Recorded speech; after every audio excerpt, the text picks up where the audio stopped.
mettre en garde. C'est vrai que les pouvoirs sont indépendants.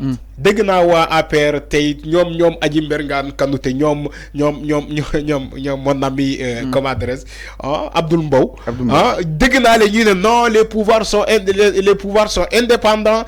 Oui, Assemblée nationale, attention. C'est vrai que les pouvoirs sont indépendants. Si au Sénégal, selon la Constitution, les trois pouvoirs, les pouvoirs exécutifs, les judiciaires et législatifs sont indépendants selon la Constitution. C'est le Dikobindon, noir sur blanc. Mais dans la faisabilité, on sait qu'au Sénégal, les pouvoirs ne sont pas indépendants. Je regrette de le dire. Peut-être Amana Dinaïne, non, mais c'est ça la réalité. Tu dois au Sénégal, Hanaka Bassirou Diomaye Faye Nyo, nous décider de mettre carrément, donner l'autonomie au pouvoir, l'indépendance au pouvoir. Mais depuis Senghor, Abdou Diouf, Abdoulaye Wade, Batim Macky Sall, les pouvoirs ne sont jamais indépendants. Peut-être le pouvoir Assemblée nationale, ça montagne. Assemblée nationale, on a toujours vu une majorité mécanique. Si tu dis man député Dioula, man député Macky Sall là, Macky Sall Sophie Andie Dara, duma xol ndax baax na ci askan wi wala baaxul damay voter parce que man député Macky Sall là. Dans ce cas, est-ce que les pouvoirs sont indépendants? Est-ce que les pouvoirs sont indépendants dans le doxalin bi? Il faut faire très attention. Quand Moustapha Sarré parle, c'est pas pour Mandjapomani que c'est des menaces. Il est en train de leur mettre en garde. Toutefois, le dernier mot revient au président de la République. Toutefois, il faut que les députés la savent. Toutefois, le dernier mot revient au président de la République. Il peut prendre des dispositions. Je crois que Moustapha Sarré veut parler de cette sorte, mais ce n'est pas des menaces. C'est une fois. Il faut que les députés. Mais président, c'est le monsieur parce que nous avons bis bu ko wàccee loi rectificative bu li nga xam ne que modi budget bi en octobre risque justement d'être mën nañ ko bañ li nga xam ne que modi jàllale et tant d'autres. En tout cas c'est cas ñaari cas yëpp arrangé wul régime bi. C'est que yow tu es en train de te focaliser sur un budget qui doit être voté au mois d'octobre. D'accord, un budget yow ci loolu ngay focaliser wu mais balaa budget boobu. Voilà, budget Bob, le dernier mot revient au président de la République. Tant qu'on ne désengorge pas le président de la République, les pouvoirs qu'il a, l'Assemblée nationale peut faire ce qu'il veut. L'Assemblée nationale peut faire ce qu'il veut. Vous faites qu'il y a une motion de censure voter. Mais aussi, il faut pas oublier que quelque part, on a un président au Sénégal. Au Sénégal, le régime est hyper présidentiel. On a un régime hyper présidentiel. Il ne faut pas que l'Assemblée nationale me fasse quoi. C'est une fois. Moi, je suis en train de dire des choses. Boussouba, comme d'habitude, comme tu l'as toujours dit, pourtant, je suis en train de dire des choses. Amana, il y a des gens comprendre ce que mais ñom les députés là xam nañu baax li may wax té tout un homme de droit xam na bu baax mais mën nañu voter cette motion de censure mu jall d'accord l'article 86 mo len ko may mais il faut pas oublier au Sénégal on a un régime hyper présidentiel dañoo jox le président des pouvoirs yo xamantene joxuñu ko kenn té tant que Bassirou Diomaye Faye wañiwul ces pouvoirs là ci jamono bi ni on a toujours ces pouvoirs-là au niveau du président. Et le dernier mot revient malheureusement au président de la République, à travers ses décrets. Oui, en dehors de la Constitution, le président de la République est là avec ses décrets.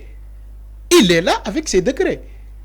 Avant l'Assemblée nationale, occasionnellement, on a voté des lois, des budgets, des lénans. Mais dans le fonctionnement du pays, on ne voit que le président de la République et ses décrets. Mais enfin.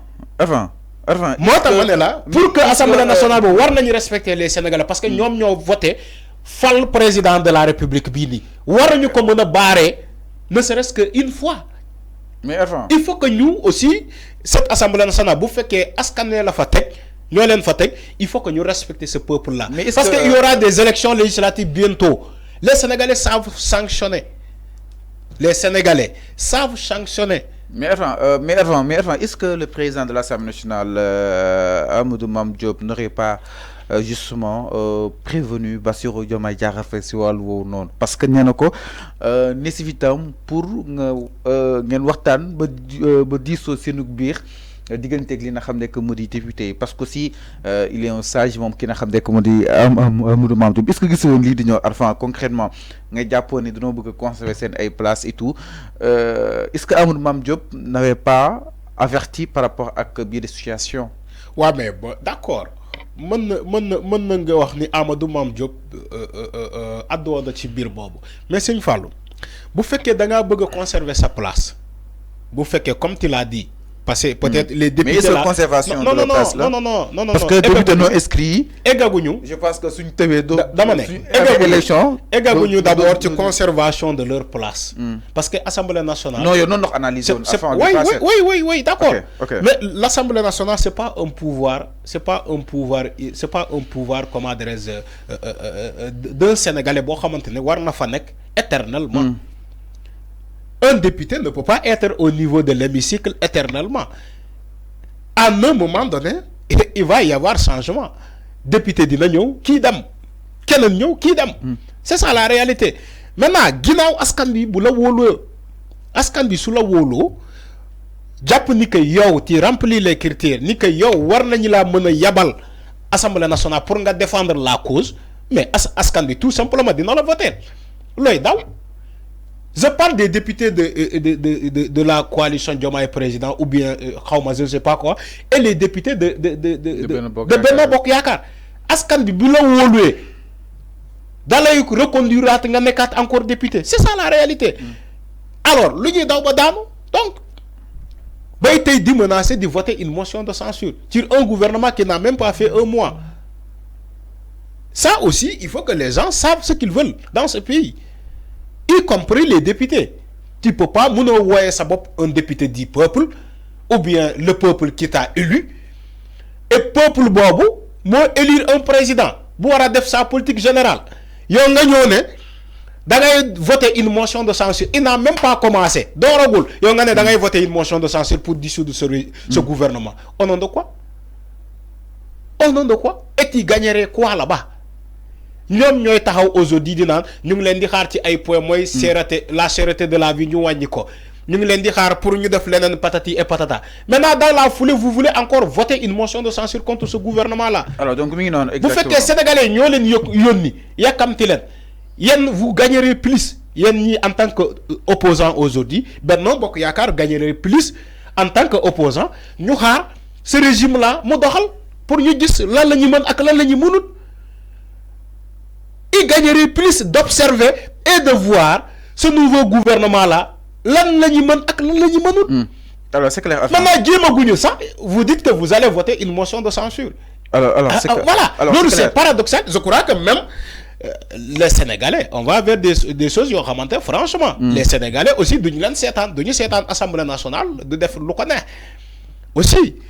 Et avec ça, vous voulez que Bassirou Diomaye Faye conserve cette Assemblée nationale-là, après, au-delà du mois de septembre. Assemblée, beaucoup menacé, ni que, déjà, d'Oragonio, Assemblée, bi commencé à menacer, voter une motion de censure. Imaginez, s'il conserve cette Assemblée nationale-là. Donc, Bassirou Diomaye, ce qu'il veut dire, ce qu'il voudra, dialoguer l'Assemblée nationale, de dialoguer. Ce qu'il voudra, dialoguer l'Assemblée nationale, de dialoguer. Mais parce que les deux partis entre ñu Pastef ak li nga xamné que modi Benno Bokk Yaakaar. Xam nga waxtaan c'est l'opposition moo war a waxtaan avec le régime en place. Tu sais pourquoi? Mais enfin régime moo tàllal régime bi c'est l'état. yàgg na ne régime bi tàllal loxo. loolu laa la wax. si jamonoy Ousmane Sonko Macky Sall. mais loolu laa la wax man maa nga fa ba léegi. Ok. C'est que boo ma dégluwee doo comprendre aussi li ma bëgg a wax. Je suis objectif et je suis cohérent dans mes propos dama ne l'opposition moom moo war a waxtaan avec le régime. Tu sais le régime aujourd'hui il a les moyens de l'État. Le régime il a aujourd'hui les moyens de l'État. Il a les moyens de l'État. Et le président voilà il a des forces yoo xamante ne joxuñu ko kenn. Maintenant si tu es dans l'opposition te yoon moo la may nga opposé. te war nañu opposé en dehors même de cette motion de censure bu ñuy wax ni Ousmane Sonko tey bu demee Assemblée nationale on attend aussi des députés de l'opposition y compris les députés de la mouvance présidentielle ñu jox Ousmane Sonko yónni askan wi parce que député boo gis dafa am gox bi nga bàyyee ko il faut que aussi nga taxaw wax le premier ministre les problèmes jafe-jafe askan wi jafe-jafe gox ba à travers les discours ñu ngi xaar ay discours yu tàng pour Ousmane Sonko amaana xamul ñi yeneen gox lii seen jafe-jafe lu ñuy dund lu ñuy jànkonteel jamono bii nii on attend des députés ñu wax ko en face. Alors, c'est clair. Monsieur le président monsieur le premier ministre lii ak lii gox sangam moo ma yónni ñu ne dañoo manqué courant wala dañoo manqué ndox wala nawet la ñuy jëm saa yu tawee day foofu dafay tax inondation on attend des députés nous faisons ces arts de discours. Alors, c'est clair. Mais rare une motion de censure sur un régime, un gouvernement qui n'a même pas fait un mois. Il faut la pour nous comprendre. Alors, c'est clair. Maintenant aussi, ces députés d'opposition là, l'union am comme l'union par exemple un discours, voilà ay soxla yu ñu wara wax premier ministre, war nañu ko wax en tant qu'opposant.